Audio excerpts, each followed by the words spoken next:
नमस्कार. आज बनवूया पारंपरिक पद्धतीने हुळग्याच्या पिठाची शेंगोळी.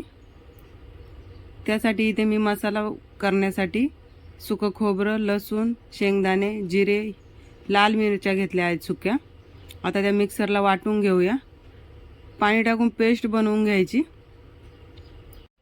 माझ्या चॅनलला सबस्क्राईब केले नसेल तर सबस्क्राईब करा. आता याची पेस्ट बनवून घेऊया. अशा पद्धतीने पेस्ट बनवून घ्यायची.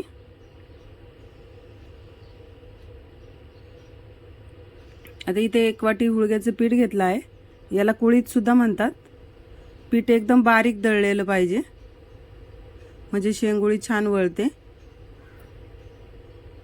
आता त्यामध्ये चवीपुरतं मीठ टाकून घेऊया. आता आपण पेस्ट केली आहे ती पेस्ट टाकून घेते मी. या पेस्टमध्येच पीठ मळायचं, जो मसाला बनवला आहे तो. आता पीठ मळायच्या आधी शेंगोळी शिजण्यासाठी पाणी ठेवूया. इथे मी कढईमध्ये पाणी ठेवले गरम व्हायला. आता आपल्याला कितपत शेंगोळी करायची त्याप्रमाणे पाणी ठेवायचं. तर त्यामध्ये 1 चमचा तेल टाकून घेतलं. जिरे टाकायची. जिरे टाकल्याने छान टेस्ट येते रश्शाला. चवीपुरते मीठ टाकून घ्यायचे. आता पीठ मळून घेऊया. पाण्याचा वापर करायचा नाही. जो मसाला वाटला आहे त्याच्यातच पीठ मळायचं. हुळग्याचं पीठ थोडं चिकट असतं. पिठीसुद्धा बनवतात, पण आम्ही पिठी नाही बनवत, शेंगोळीच बनवतो.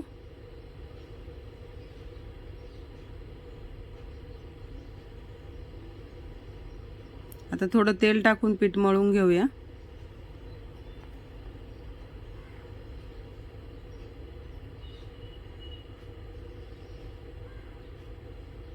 एकदम आजी आई बनवायची त्या पद्धतीने शेंगोळी बनवते मी. तुम्हाला सुद्धा अशा पद्धतीने शेंगोळी बनवल्यावर तुमच्या आजीची आठवण येईल. आता 1 पेढा एवढा गोळा घ्यायचा.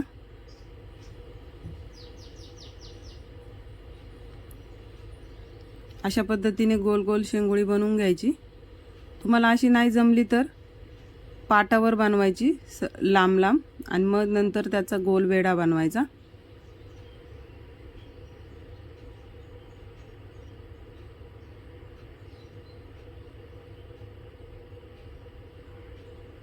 खूप छान लागते शेंगोळी.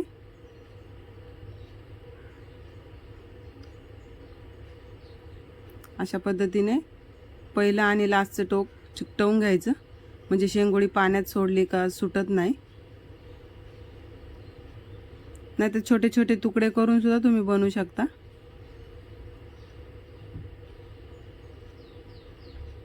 मी अशीच गोल बनवते.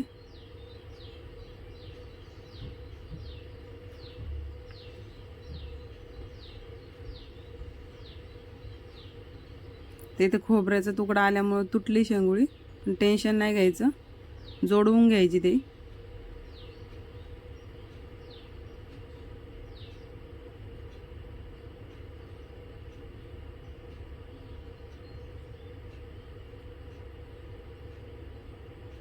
गरम गरम भाकरी, भाताबरोबर छान लागते. अशी सूप म्हणून पण पिऊ शकतो पाणी. अशी शेंगोळी पण खाऊ शकतो. खूप छान लागते.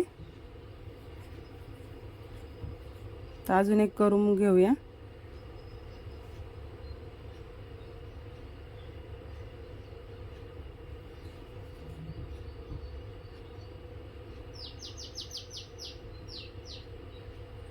एकदा दोनदा फसते, नंतर छान येते तो वेडे. जरूर करून बघा.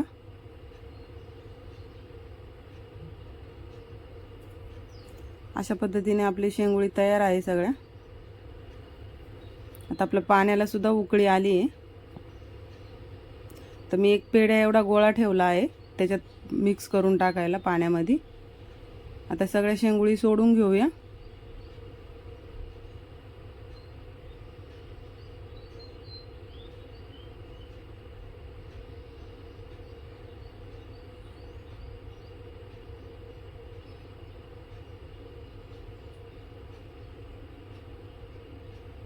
तुम्ही कधी खाल्ली का तुमच्या आजीच्या हातची शेंगोळी, आईच्या? कमेंट करून सांगा. आता शेंगोळी थोडी शिजली का अशी वरती येते, हलकी होते. आता त्यामध्ये जे पीठ ठेवलं आहे त्याचा घोळ बनवून टाकायचा. तर त्याचा पाण्यामध्ये घोळ बनवून घेऊया पिठाचा.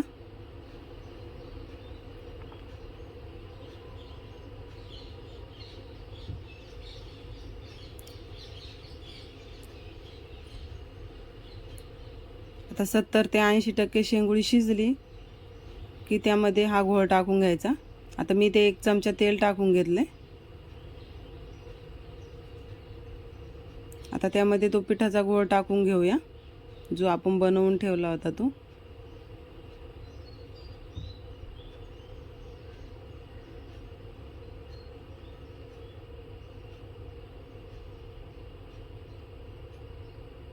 अशा पद्धतीने आपली शेंगोळी शिजवून तयार आहे.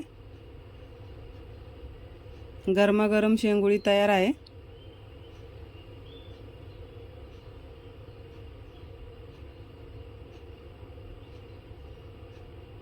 बघा कसे वेडे एकदम जशीच्या तशीच राहिलेत. शिजलेली सुद्धा आहे शेंगोळी.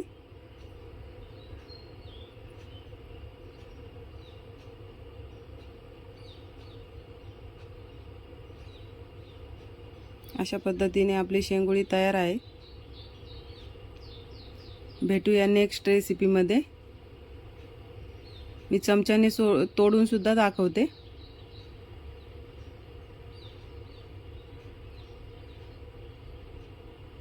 धन्यवाद.